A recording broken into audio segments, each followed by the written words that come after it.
जालना जिल्हा आणि परिसरातील प्रत्येक महत्त्वाच्या घडामोडी, ताज्या बातम्या आणि जनतेच्या प्रश्नांना वाचा फोडणारी जालना जनता सेवा न्यूज मध्ये आपलं स्वागत आहे. अज्ञातांनी केली एसटीवर दगडफेक, महिलेला धक्का न लागता बसच्या काचा फोडल्या. चिखलामुळे स्कूटीवर स्वार महिला घसरून पडली. अपघाताचा गैरसमज झाल्याने संतप्त अज्ञाताचा एसटीवर हल्ला. आज दिनांक 7 शुक्रवारी रोजी सकाळी 9 वाजता मिळालेल्या माहितीनुसार जालना शहरात एका गैरसमजातून एसटी बसवर दगडफेक करण्यात आल्याची घटना घडली आहे.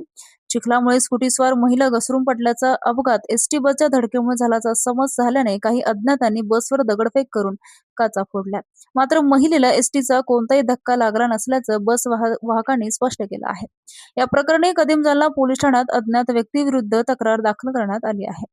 काल गुरुवारी रात्री काल गुरुवारी रोजी संध्याकाळी जालना बसस्थानकातून पैठणकडे जाणारी MH20BL 2014 क्रमांकाची एसटी बस शहरातून पुढे जात असताना एका पेट्रोल पंपाजवळ ही घटना घडली. पावसामुळे रस्त्यावर चिखल झाल्याने समोरून जाणारी स्कूटीस्वार महिला घसरून रस्त्यावर पडली. तिच्या काही अंतरावरच एसटी बस येत होती. महिला पडल्याचे पाहता चालकाने प्रसंगावधान राखत बस तात्काळ थांबवली. मात्र आजूबाजूला उपस्थित काही नागरिकांना एसटी बसच्या धडकेमुळे महिला पडल्याचा गैरसमज झाला. या गैरसमजातून काही अज्ञातांनी संतापाच्या भरात एसटी बसवर दगडफेक केली. या दगडफेकीत बसच्या काचा फुटल्या आणि एसटीचे मोठे नुकसान झाले.